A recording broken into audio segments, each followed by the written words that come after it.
Welcome to New Thinking for a New World, a Telberg Foundation podcast.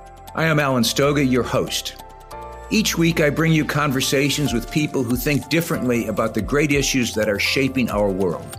Geopolitics, disruptive tech, mass migration, the changing climate, culture wars, all of it is grist for our mill. I hope you enjoy listening. I also hope you will let me know what you think and that you join the conversation at telbergfoundation.org. And now for today's episode of New Thinking for a New World. Hello, I'm Alan Stoga, chairman of the Telberg Foundation, and welcome to this conversation. When historians eventually try to figure out when the relationship between the United States and the rest of the Americas, if not the world, started to change in fundamental ways, I'm beginning to wonder if September 2025 might turn out to be the pivot point. Consider, reportedly, the Trump administration has just told the Congress that the United States is in something that they called a, quote, non-international armed conflict, unquote, with drug cartels, who are variously described as designated or specially designated terrorist organizations, which actually are terms defined in the law, or as domestic terrorist organizations, which is a totally new invention. Further, President Trump told Congress recently that the cartels have caused the deaths of tens of thousands of American citizens each year, and that they threaten national security domestically and globally. That is practically a declaration of war, I guess. But actions speak louder than words. Recently, the United States spectacularly destroyed 4 boats and their crews in the Caribbean who were allegedly trafficking drugs, and you can watch on YouTube. Allegedly, those boats were all tied to Venezuela's Cartel de Soleil and to Tren de Aragua. The United States announced a $50 million bounty for information leading to the arrest of Venezuelan President Maduro, whom Secretary of State Marco Rubio has said runs a cartel, not a country. And the American military is deployed in the Caribbean in strength that I was just told brings more firepower than the U.S. committed to the Battle of Midway in 1942. There's a lot of military assets either floating around or flying over the Caribbean at the moment. What's going on and why is it happening? For insights, I'm joined today by 2 people with extraordinary expertise. Chris Dalby founded World of Crime and is an investigative journalist with deep expertise on the cartels, and Clionadh Raleigh, who leads ACLID and is professor of political violence and geography at the University of Sussex. Those 2 organizations, World of Crime and ACLID, are enormously important resources for anyone trying to understand the evolving global political and military landscape. So welcome, Chris and Clionadh, and thank you for doing this. I absolutely hate bearing the lead. I was taught not to do that a long time ago. But I don't know if we start with Maduro or Tren de Aragua or exploding boats or presidential messages. So maybe I'll just ask the $60,000 or $80,000 question. Might we be witnessing the launch of a new forever war that is some kind of marriage between what we knew in the past as the war on drugs and then the global war on terror? Is this potentially a new forever war? Chris? I think everything points in that direction. For all that we like to criticize the Trump White House for its somewhat erratic foreign policy, on this, the messaging has been laser-focused. On virtually the first thing that President Trump did in office is sign an executive order naming significant criminal groups as terrorist organizations. The continuation of that was the ratcheting up of sanctions and, as you said, rewards for the capture of politicians, officials, leading kingpins, up to the tune of $50 million for Maduro. From there in August, we see a massive deployment of military power to the Caribbean, including, let's not forget, 2,500 Marines with an amphibious launch ability. Within weeks, he uses that power, and now we're seeing boats being destroyed in the Caribbean. There is no domestic or international resistance or pressure at the moment that I believe could derail that progress, if you want to put that label on it. So I think that we need to expect an escalation. And that escalation could be snatch and grabs on Venezuelan and Colombian territory, all the way to a long-term armed invasion. And I believe that the evolution of Venezuela, armed invasion of Venezuela, but if I was Mexico, even Colombia, I would be very concerned right now. Clio, how are you? You approach all of this from a very different perspective than Chris does, which is why I think having this complementary conversation is going to be fascinating. How are you thinking about all this in the world you live in? Thanks, Alan and Chris, of course. It is a very important conversation, and I understand that there's quite a lot of focus at the moment about what's been happening specifically within the kind of near abroad of the US. But, these actions have multiple audiences, is how I put it. They also have quite a few comparators around the world, which is that the first thing I would say is that the focus on definitions or the legal rights, these are justifications that will be kind of retrofitted as and when necessary, I think, by the administration. But it brings up a really important question of what is the comparison or what are the similarities between cartel-like organizations and terrorist organizations or terrorist tactics. And I think that for the most part, people are not particularly put out with the notion that the cartels will be now aggressively sought after. It's often, of course, about who they're designating as these particular groups in order to justify it. But the actions and the intent are very important to, I think, get straight here, which is that often terrorist organizations will, of course, use violence towards some sort of a very specific end, often random or public violence. And we, of course, have seen cartel organizations drastically increase or switch or change or move their violence as is necessary in order to have both economic and political control. So that is, I think, focusing on the drug smuggling element of this particular decision, as has been done in several of the national newspapers in the States, is the wrong direction, because people are actually much more concerned not just about the drugs, which are a very, very serious problem within the US and elsewhere, but of course the violence that these groups are generating. But I think that one of the things that we need to really consider is that there will be widespread public support for these types of actions. And Congress seems a little bit, for lack of a better term, kind of frozen in their inability to make any sort of decision, not just because the government is shut down, but there is a kind of paralysis about what to do with a problem that has outgrown law enforcement within the US, but hasn't necessitated to date a military solution, which is really what the designation from a criminal problem to a terrorist problem allows for military support in dealing with it. And I think that that opens up a whole different can of worms, which is partially being used to pressure Mexico.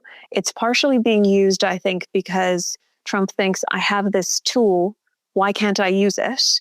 And as we can see, that will lead to a whole lot of both intended and unintended outcomes that I hope to discuss here. But one of my biggest worries, of course, is that the cartels are particularly adept at evolving and adapting. And so what the next stage is of their actions is what concerns me quite a bit, because what the next stage is of Trump's actions is, it'll be arrests, murders, incursions, things like that, things that we kind of know, but the unknowns are, of course, how the governments of these countries will act, but also, of course, how the cartels themselves will operate. There's a lot to unpack there, and we could be here for days doing so. But let me start with the original sin. I don't think it was an original sin. Let me start with the original action, which was the designation of cartels as terrorist organizations. I know you both have views on that. Chris, did it make sense to you? And Cleo, there's a so what? Okay, having done that, what is that? You mentioned open up capabilities, but Chris, why don't you start with, do you think it was a sensible thing to have done? At a theoretical level, I'm not opposed to it.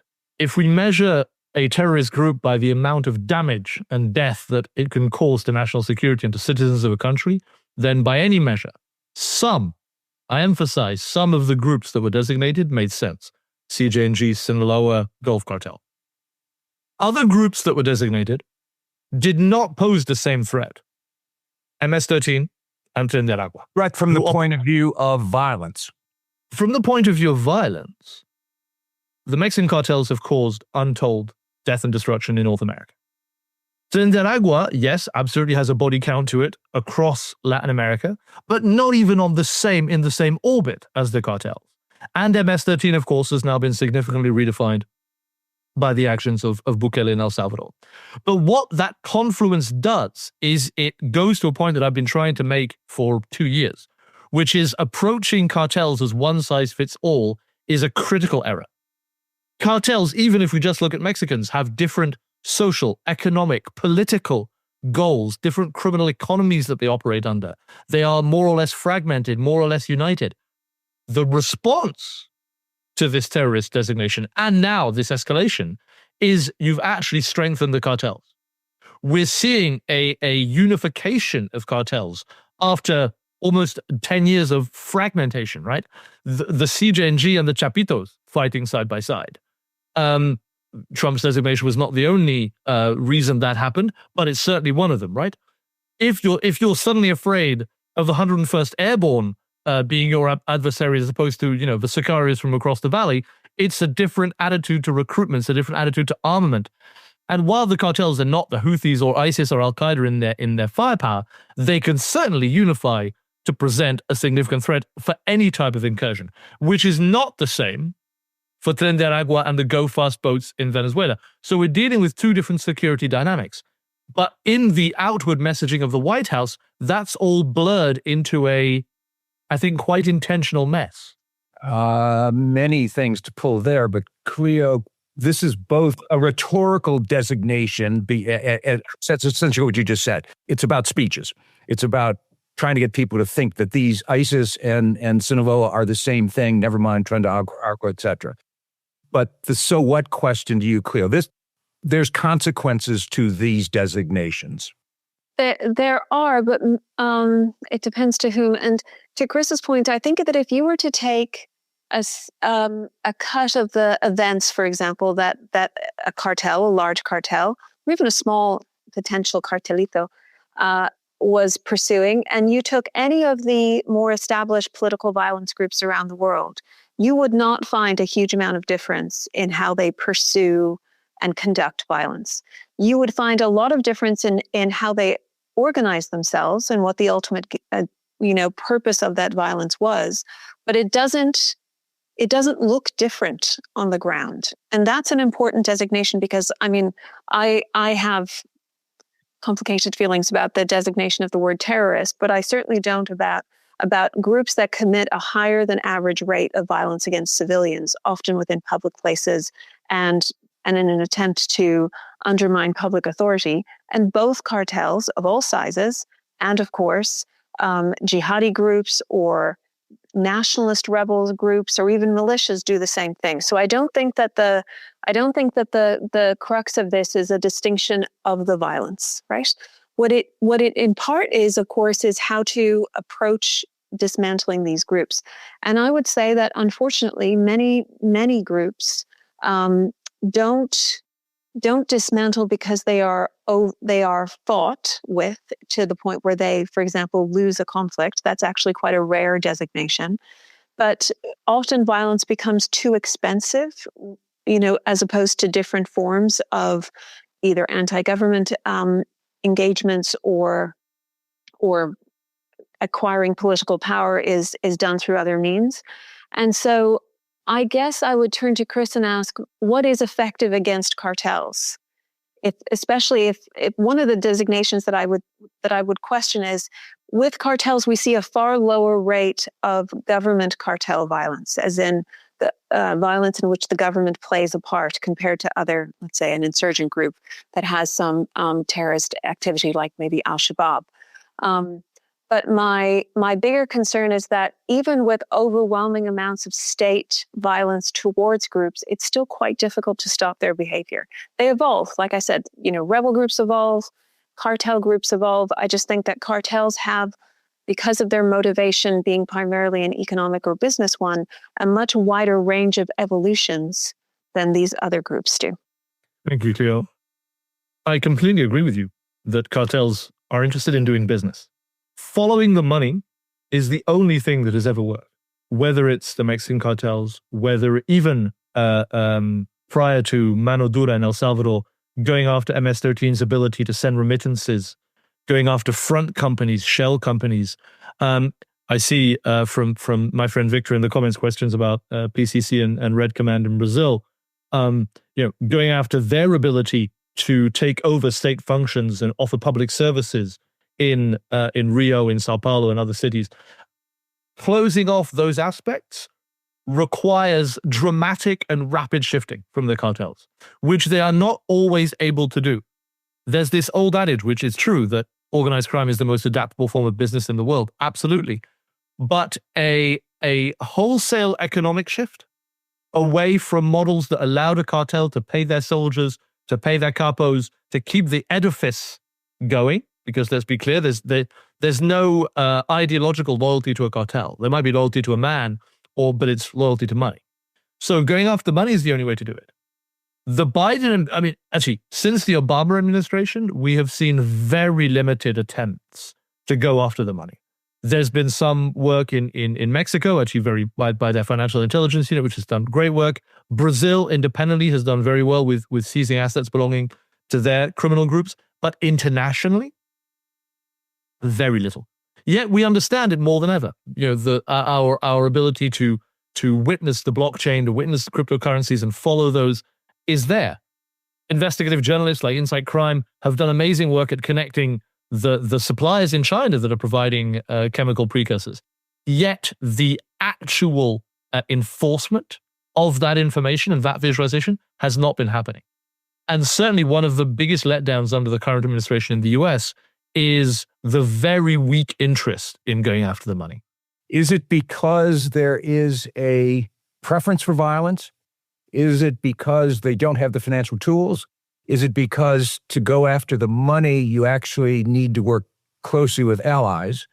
And the United States, for several administrations, not least the current one, doesn't play well with its friends.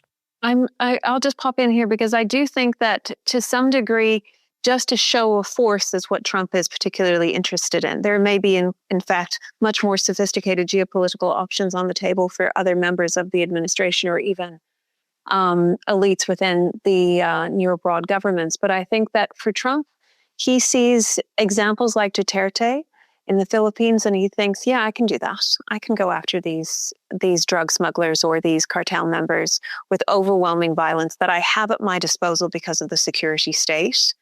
And he wants to use it. And people, the general public wants to see some sort of action related to the very, very serious drug problems within the states. And the sophisticated financial work that Chris is speaking about is largely invisible, so there isn't a huge amount of glory in saying, we closed down the bank accounts that allowed these groups to operate, even if that's far more effective. So I would say that, what's happening with ICE and what's happening potentially with much more aggressive policing and potentially military activity increasing within the region is related to just a simple show of force that will be poorly applied in a lot of cases, and leading to very high numbers of deaths, but very unlikely to lead to denting this problem. But to Chris's point, this is not only the current administration. It's become an American habit for now quite a long time. Obama's 2 terms, Trump's first term, Biden's term, and now. So we've, at the very moment where we have more financial transparency and more financial tools, we're not using them. Famously, every American knows that Al Capone goes to jail not for murdering people, but for not paying taxes while he murdered people. So it's long established that is an effective. But I want to push maybe Chris or whichever. Why aren't we doing that? It may just be because it's more spectacular. It may just be because we have this the United States, this incredibly dominant military power. As Madeleine Albright famously said, why not use it? You've also fired a lot of the experts that could have done this, right? And replaced them with either yes men or favorized or glamorized, as we've seen from Secretary Hegseth's speech to the assembled generals, a rejection of pacifism as being un-American. But let's look at Tren de Aragua just for a slight sidestep. Tren de Aragua is absolutely a threat to America at a far smaller level than the Trump administration is saying. But they're not a threat in killing Americans or in selling vast quantities of cocaine. They're a threat because they're bringing back old mafia tactics, extortion, sex trafficking, using nightclubs, entertainment venues as fronts and as planning areas, shaking down construction sites. And they're doing it in small town America. But Chris, I want to just interrupt. Can you dimension sort of how big, what is Tren de Aragua? Tren de Aragua today is a very different beast than it was even 2 years ago, right? They exploded onto the scene as a Venezuelan prison gang that saw a unique opportunity in the exodus of millions of Venezuelans, right? First to Colombia, then Peru, Ecuador, Chile, and then north, Costa Rica, Mexico, the US. And it's the same playbook. When they embed themselves in these movements of Venezuelans, they offer them safe passage across borders. They offer them, jobs and places to stay and contacts when they get into cities with existing Venezuelan populations. But the price of that is that you're on their hook, and then they can use you for drug trafficking, for extortion, for sex trafficking. And when I say drug trafficking, I mean local drug sales of drugs like ketamine or pink cocaine or Tusi, not cocaine and fentanyl. And what you see in these cities, so New Jersey, Baton Rouge, Nashville, Bozeman, Montana, cities with long-term Venezuelan diasporas, and that's where Tren de Aragua operates. Now, yes, that has been significantly weakened by the massive ICE operations, so certainly a convenient byproduct for the administration, but they're doing economic crimes. They're not doing, they're not going up against the cartels or, all the Dominicans on the East Coast or the Colombians in South America. They never had the firepower to do so. Clio? Just on that note, so I fully agree that there's an element of we've got the force, why don't we use it? But there's also a sense that, as you mentioned, during both the Obama, but far more so the Biden administration, there was an explosion of violence globally. And there was also an explosion of gun violence within the US that is only this year likely to reach 2024 levels, which are still far higher than 2019 levels, right? So there was a reluctance of different administrations to use their own security forces to counter what are known problems. Now, to Chris's point, I don't think that those gun deaths are related necessarily to drugs, although the drug crimes in the States are pretty significant, as are the drug deaths. And I don't think we can take away from that. That's one of the reasons why I think the Trump administration has a little bit of a carte blanche here for the American public, because they don't want this problem to expand. With synthetic drugs coming in, there's unbelievable possibilities that this problem will get far worse than better. But I will say that when it comes to the distinction or the designation of these groups like that, it's also part of a well-established and I think pretty accurate assumption that many of the governments for whom this is a domestic problem, the violence, as Chris mentioned, or the cartels, they are incapable of dealing with it, right? These groups have gone from strength to strength, and there is an exhaustion with states that are not choosing quite extreme ways to deal with it. So, for example, obviously El Salvador is up there. Even if the solution is wrong, it still feels like they're doing something in order to counter what is an extreme problem. And of course, now we see that Ecuador has the second highest murder rate in the region. And it's in part because these groups and the governments that, of course, have overseen this happen have transnational dimensions. So the Colombians, for example, within Ecuador. So there's a real sense that the governments themselves don't know what to do. And the US is the receiving end of quite a bit of the market, no question about that, but also that it could get far worse unless they do something. And of course, as we all know, the corruption within the systems that have allowed many of these cartels to have significant political support, or at least actions, is why there does need to be a pretty extreme solution to what's happening within the region. Whether or not this is the right solution, that's to be debated. But I think the problem of people criticizing it is that there hasn't been a viable solution to date, except, as Chris noted, for certainly for the business aspect being going after financial crimes. But even that, of course, is causing adaptation rather than cessation of all abilities. Several of the questions relate to what happens next. That is to say, would one expect the U.S. to designate other organizations as other cartels as terrorist organizations? Is this focused on a very specific moment and problem, or is it, as both the original war on drugs and the original global war on terror, infinitely expandable in terms of both targets and purposes? I think in terms of expansion of the target list, that may be a logistical cap, right? You don't necessarily want to threaten incursions or invasions on a country like Brazil, for example. In May, the White House asked Brazil to name its top 2 criminal groups, the PCC and the Red Command, as terrorist organizations. The Lula government flatly rejected it. There's been, I think, not much escalation on that, certainly in terms of publicly facing escalation. The Brazilian threat, obviously, is much more distant than the US. PCC is much more focused on Europe and expansion into Portugal. So it's not the same level of threat. However, as the situation in Haiti continues to descend into utter anarchy, if that steps into the Dominican Republic, these are countries which are much closer to America. These are countries, the Dominican Republic is a common tourist destination for Americans. That would not surprise me to see, the likes of barbecue or the G9 or the Vivre Ensemble being the next target. I think it depends at what level they want to engage. If they see an ability to go for Venezuela, remove Maduro, and that's a campaign, a focused campaign, that might detract attention away from other countries. If it remains at I hate to say it, at a surface level, blowing up go-fast boats or snatching drug traffickers off the beach, then you could see a horizontal expansion geographically.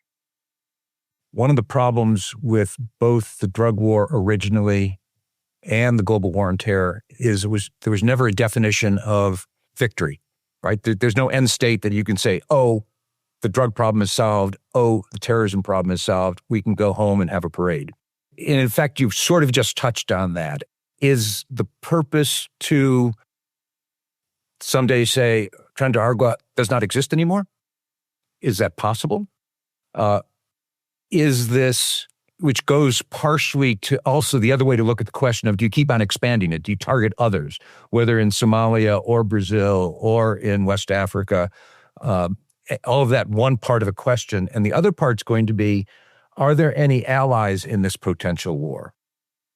Are there other countries that are going to say, this is a great idea? Send us in, Coach. Cleo.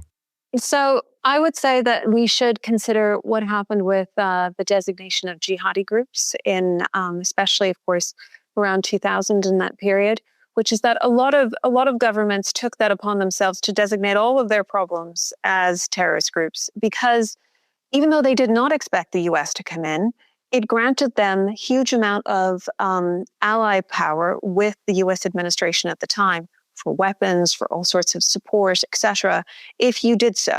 And so while that might not be in Brazil's favor at the moment, it will 100% be in a lot of people's favor to start saying, I'm happy to designate this group that is actually my opposition, but has a militia, let's say, operating in a rural area as a terrorist organization, because that makes it seem like not only do I support the Trump administration's perspective rather than actions, but perspective on things, but it also reframes the power relationship, which is, I think, what actually Trump is trying to offer these other potential leaders or leaders themselves within countries. They're trying to say, this problem has gotten too much for us, which is not untrue, right? It's not a problem that they've managed to solve or even contain. It's gotten too much for us. We must try something else. His reading of international terrorism might be slightly different than mine, but maybe he thinks that it's now a controllable problem. But my point being is that they're saying, let's use what we have. What is our comparative advantage? we have militaries and we should use them. And that is how they're going to approach this. And hopefully, of course, with the significant financial work that is also really pivotal in both finding and, of course, eradicating some of the more productive parts of the system. But I would imagine that you will be appalled/shocked at the sign up to this from other leaders.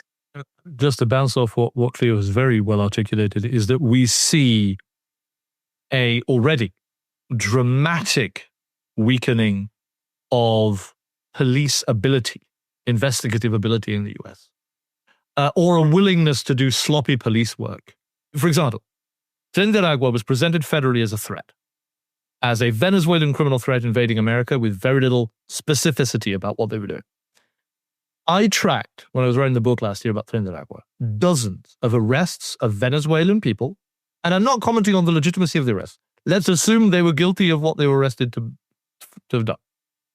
But on immigration crime, on traffic violations, on retail theft, I mean, literally like grocery store snatching.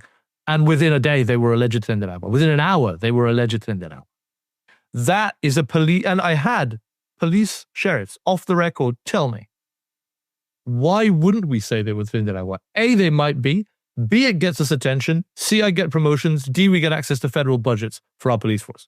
There was zero incentive for them not to lie. And we see that same logic applied to the international stage. Who knows who was on those go-fast boats? Not the Venezuelans, not the Colombians, not the Americans.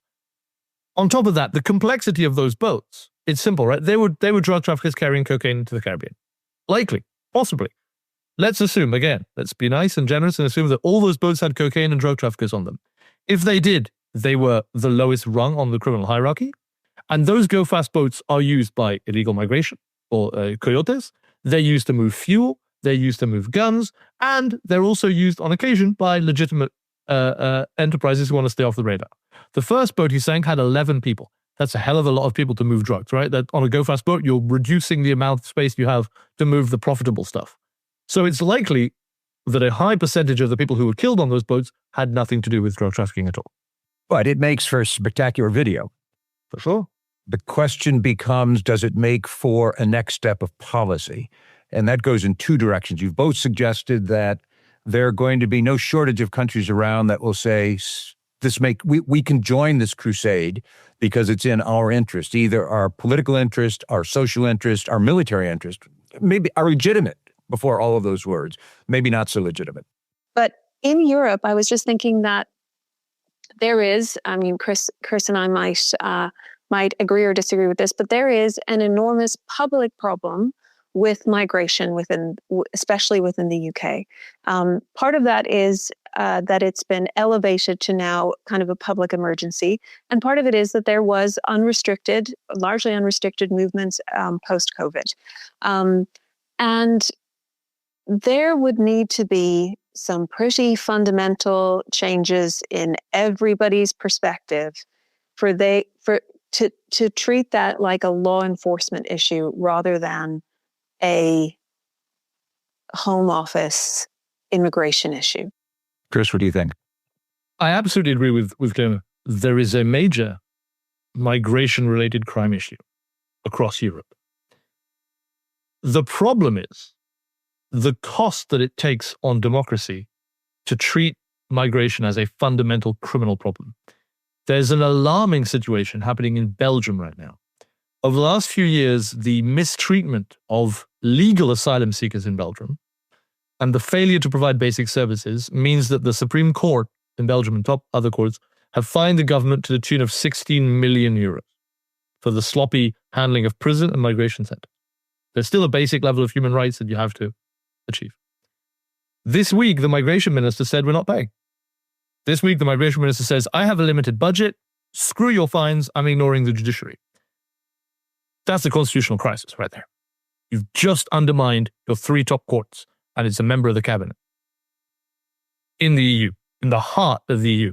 Yes, it's a right-wing nationalist government, Flemish nationalist party, currently a majority coalition party in Belgium. But Jesus, that is a really worrying precedent that nobody has picked up on. So I like the way Sweden has articulated it. Sweden has absolutely toughened up and cracked down on crime, and needing to do so. A lot of presence of Kurdish and Turkish and Iranian organized crime in Sweden. But they've done it, I think, without compromising their core values. Now you can say that's a small country, limited population, easier to act. But I think it is a model that you can recognize a migration element that is involved in organized crime, crack down on it, go after the money, identify the ringleaders, without resorting to to a dog whistle. Although you're not seeing it imitated widely in Europe, never mind beyond Europe. I mean, but I would say that it's not because they don't want to. It's, I think, Chris's point about the cost that they think it will assume for their democracy is unprecedented, I guess is maybe a word for it, as is the problem itself, like the magnitude of the problem itself. But I mean, what I guess I would say is that the worrying part here is not necessarily just that illegal migration is a crime. You know, as a permanent migrant, I can tell you that if I tried to get into the U.S. without the requisite paperwork, I know I would be committing a crime. The problem, I think, is that the freedom that Chris alluded to earlier of associating that crime, which is a civil crime, with one that is associated with a violent network, which is, of course, the organized crime, is maybe breaking down at a quicker rate than anticipated, especially as people have kind of just gotten around thinking of illegal migration as a crime, whereas before, like I said, it's like it was kind of treated like the equivalent of a parking ticket.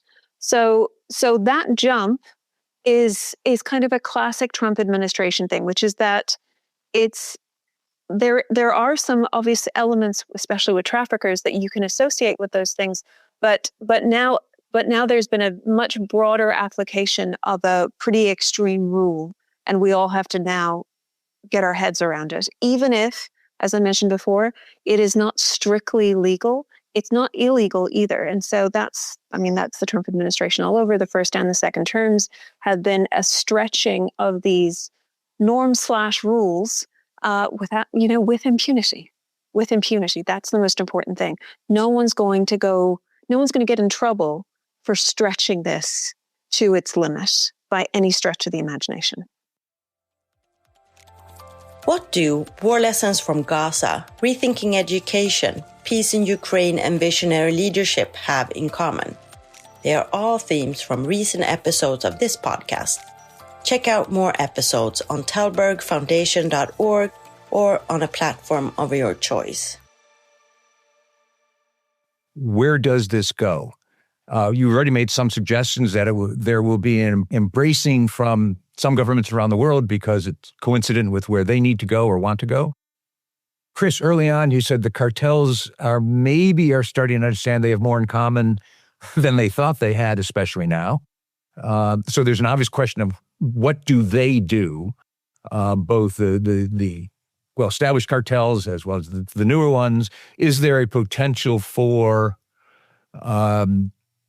if you call them a terrorist, maybe they become terrorists? Is there potential for there to be an evolution of how they think about their allies, their purpose, etc.? Let's talk about dominoes and how they might tip or interact with each other. There are a lot of news stories out there that get a lot of attention about the evolution of military power of the cartels. We hear about drones. We hear about, sending people to Ukraine. We hear about, the diversion of arms trafficking. That is all true. Drone warfare is now commonplace in Mexico. But we have to remember the reasons cartels fight. And that doesn't necessarily change, even if we see the 101st Airborne parachutists in Laos. Cartels fight to control territory. Cartels fight to control routes. And cartels fight to do business with impunity, to be left alone, to do whether that's oil theft, whether that's extortion, whether that's kidnapping, whether that's migrant exploitation, whether that's drug trafficking. Those are the core reasons cartels fight. And that remains true. Nothing that the Trump White House is currently threatening, bar a full-blown invasion of Mexico, which I don't think is going to happen, will not change the economic engine of the cartels. It might change the way they temporarily do business, but the revenue streams of cartels will remain the same. Americans are not going to stop using drugs because cartel people are dying, right? So I think that the enemy of the enemy of my enemy is my friend, as we might be seeing in the short term. By the way, massive recruitment spike right now for cartels. I'm doing a project on tracking social media activity of recruitment for cartels. Off the charts. Obviously, existential threat. The US might invade, right? Come work for us, come defend your country. We need more bodies. So that's the short-term impact. So I think it's more likely we see an increase in violence in Mexico, which consistently happens as a result of American policy. Again, capturing El Mayo last year, one of the biggest kingpins in Mexican history, absolutely needed to take him off the board, put him in court, find out what he knows. Murders in Sinaloa, which was actually mid-table for Mexican violence in Mexican states, up 400% in a year because of his removal. So the knock-on effect of strong judicial or military action is inevitably more violence. I don't think the Mexicans are accounting terrorist attacks in the US. They don't have the infrastructure to do so. Yeah, to support that, I would say that what we've noticed before, even when more established wars get negotiated or there's a peace resolution within Latin America, is that the groups don't say, well, that was great, I was a rebel and now I'm going to be an accountant. They change the format at which they're going to use violence for the promotion of other activities. So we've seen that in Colombia and elsewhere. So you might get, 20 small groups as opposed to one coordinated large group. And so that kind of waxing and waning of the number of groups and what they're willing to do and what territory they're hoping to control is a very, very common, obviously, cartel occurrence, but equally, I think, within the more established traditional political violence world. What I really am concerned about is, again, as Chris noted, the violence can dramatically expand, even if you use kind of classic counter-terrorist moves like taking the kingpin out. That happens far quicker in a cartel environment than it would in, for example, a terrorist environment or one involving more traditional organized political violence. And the price of the goods tends to stay pretty stable even after massive attempts to counter that particular component of the cost of doing cartel work. So innovations, whether it's moving into a new area or finding a new supplier or route, or of course using synthetic materials to manufacture these drugs, that doesn't seem to be affected by military actions towards the cartels, and that's super concerning. There is, I think, always to the cartels a very attractive option of moving into West Africa, in which they would find far fewer obstacles to their activity and a much better route into Europe. However, I guess I would say that that's a big step, and to your point, Alan, that's a big change, because then you would be collaborating with established international terrorist groups, in particular JANE and IS, and that's a totally new ballgame. And again, they've proven very bad at being able to counter both of those groups and their operations within coastal West Africa. Chris, from a European perspective, and this went very under the radar. We know, if we compare Venezuela in Africa, I would point to Sierra Leone, where you have a ruling family that is absolutely embedded in the organized crime trade. They're regulating criminal groups in the country. In fact, the most wanted man in the Netherlands, a drug trafficker by the name of Jos Leidekker, which I think is a name we're going to be hearing a lot more about in the next couple of years, just had a kid with the daughter of the ruling Sierra Leonean president, after being sort of announced as the son-in-law in January. They just had a kid together. This is a known fugitive, close to Ridwan Taghi, jailed last year as one of the most dangerous kingpins in Europe. So Europe is facing similar problems. It's not that Sierra Leone is going to have a gang entering Europe, but Sierra Leone as a safe harbor for South American drug traffickers and European drug traffickers to do business, to refuel their ships, to then get into Europe is a crisis point. Your point about a kingpin strategy and its pernicious, not intended consequences is obviously the story, Chris, that you told about the Mexican cartels. It is one of the consequences of all those wars against cartels is that there's more cartels and they're more violent and they're more deadly. It's a bit of a feedback loop, and it's a common tool used by critics of a muscular policy against the cartels. That if you remove the kingpin, you create more chaos. It is true, but does that mean that you should leave the kingpin in place and offer them impunity because removing them might have consequences? It's ethically that becomes dodgy, right? El Mayo was responsible for manufacturing and selling drugs that killed tens of thousands of Americans and certainly causing tens Truly of thousands evil of man. There's no... Absolutely. The word evil applies there. Absolutely. Absolutely. Similarly, El Mencho. El Mencho is removed, the head of the Jalisco cartel New Generation. The Jalisco cartel implodes overnight. And we're going to see, what happens inevitably when you remove a kingpin of that level, which is more groups fighting more violently for a smaller piece of the pie. Does that mean you can't remove Mencho? No. We have, and which is why we have to go after the money, which is why we have to create socioeconomic alternatives to allow young children or young men especially, for whom joining the cartel is not seen as a step into criminality. It's the logical next step, if not the only one. Sometimes people say, well, all right, if this group has a very large territorial footprint, why don't we just hand over governance? It's very difficult to be an extremist when you've got to make sure that the buses run on time, right? And the unfortunate parallel, or rather the unfortunate example of that is the situation like Hamas in Gaza, which is that I'm not even sure. In fact, I would be sure that this is not the case. The cartels don't want to run the place. They, as Chris mentioned, they want to be left alone to have this, and they consider this violence a cost of doing business, right? And if the cost of doing business drastically increases, they will find a different way to do business.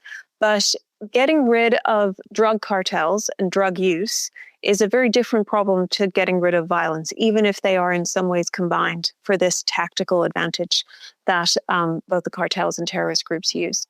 So I would say that there is a solution and that there are extremely uncomfortable trade-offs that each and every one of us will have to confront with this solution, extremely uncomfortable ones, because it would also be, as much as what Duterte, for example, did in the Philippines was truly atrocious because of the extreme way that he went about handling the opposition, and of course his purported enemies.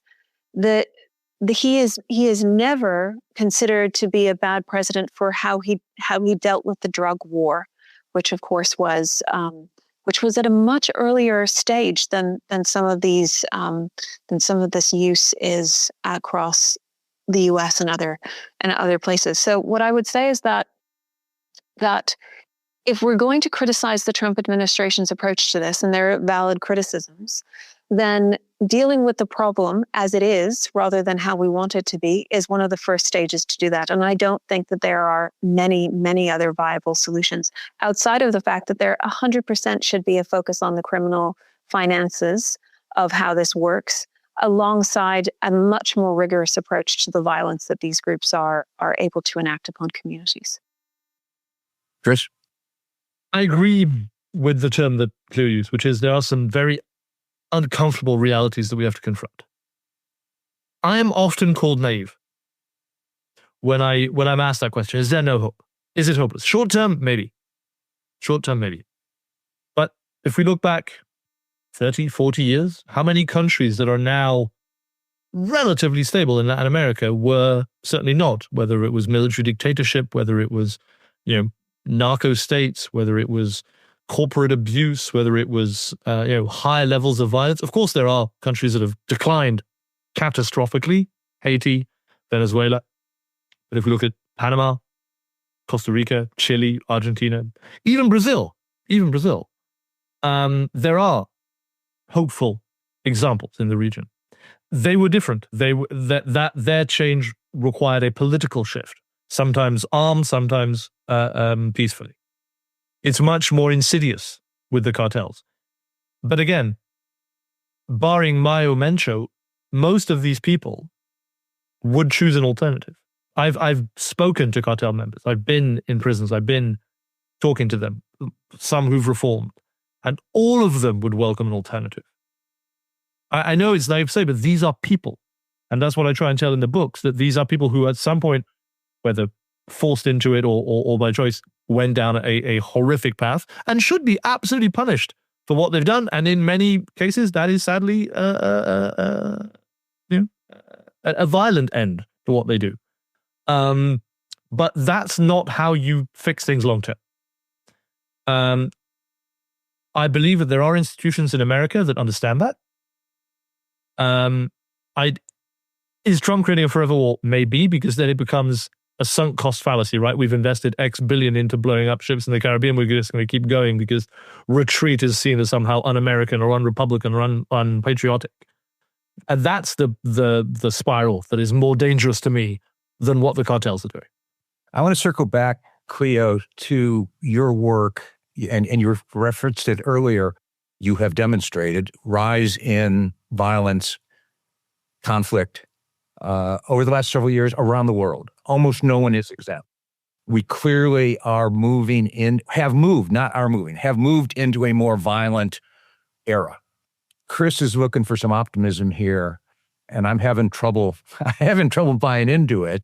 And I'm the wrong person. That's why I'm asking you. That partly because of your work. Your work suggests that there is a breakup going on of social contracts, of social order in a lot of places, and that the American response, and as you both pointed out, it has antecedents in the Biden, in Trump, one in Obama. The American response has been part and parcel of this more violent world.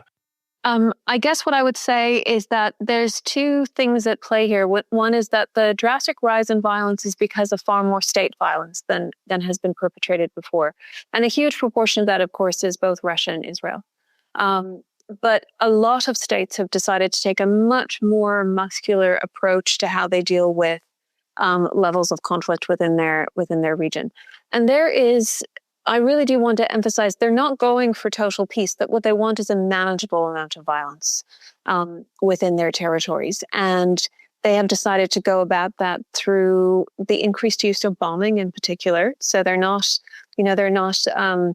engaging in combat with many of these groups, but they are trying to effectively clear the slate of those that go beyond what they would consider to be I hesitate to use this term, but I do think it's true, a reasonable amount of political violence that many countries are fine with, or relatively fine with. So, and I consider, especially with the rise of the BRICS and some other, let's say, interests within the system, for that violence to continue. State violence will undoubtedly increase, likely far more than we would expect, into the near future. And it's a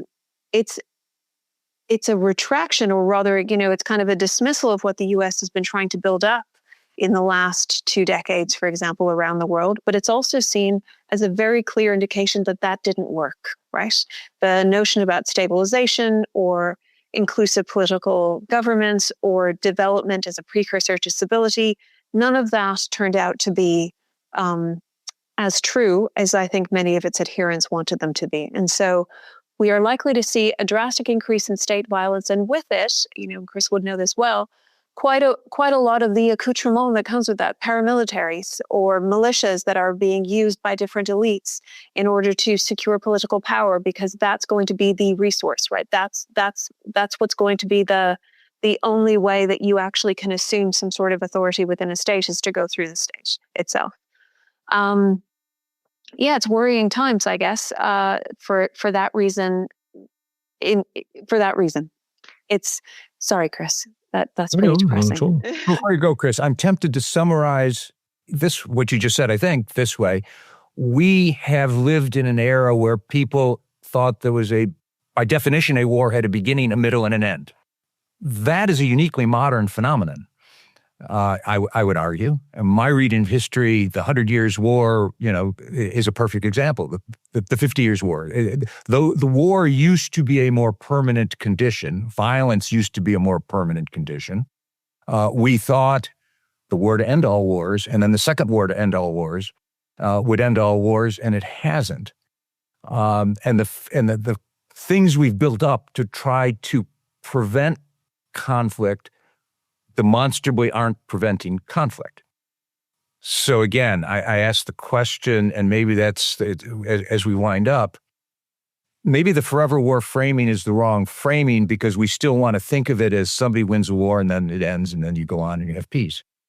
This democratization of weaponry, of technology, and of war, it seems to be the character of our times. I would point to one more worrying thing, which I thought you were going to tell me I was wrong. I'm worried too much. No, I think you are correct. I'll make a negative point, then move to a positive. The blurring of lines between what is organized crime and what is politics is going to get ever blurrier. In El Salvador, absolutely, crime has gone down. Violent crime is down massively. Murder, rape, extortion. But who's carrying out the extortion now? It's not MS-13, it's not Barrio 18, it's elements of the Salvadoran military and police. And anybody who resists are told, oh, we can just throw you in Secot as a terrorist if you don't pay up.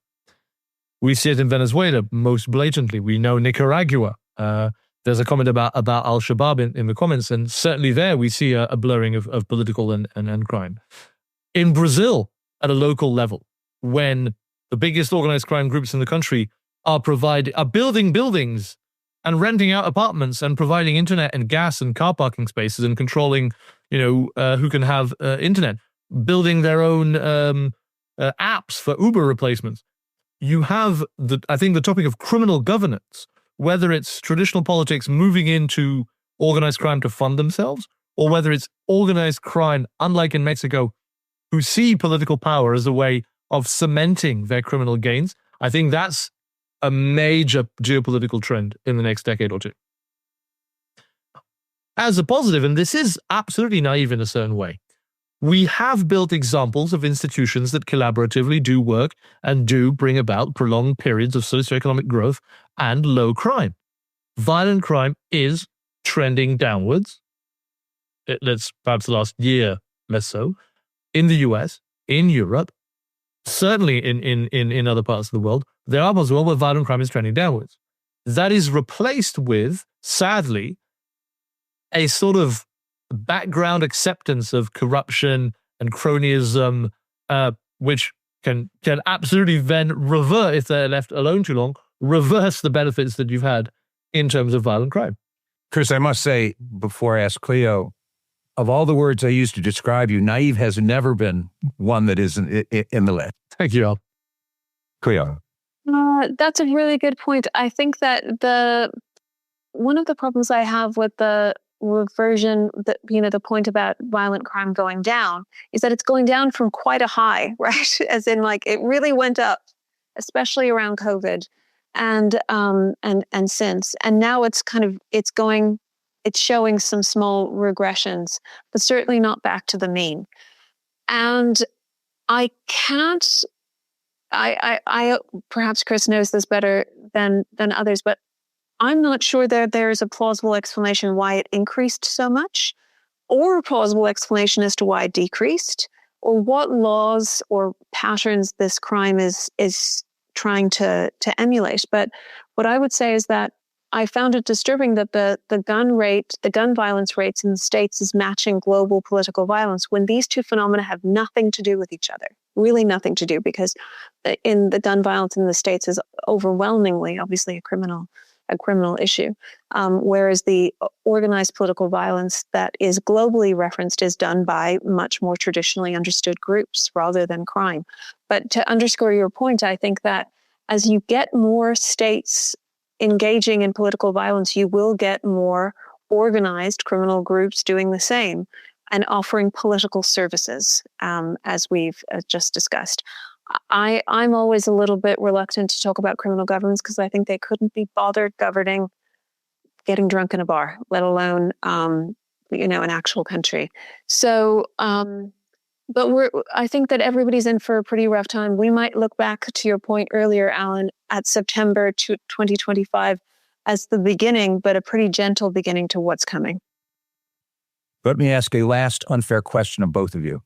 If a miracle happens, we hang up from this conversation and your next call is from Donald Trump and asks you, Cleo, asks you, Chris, for advice. What do I do next? What advice would you give him? Leo. Okay.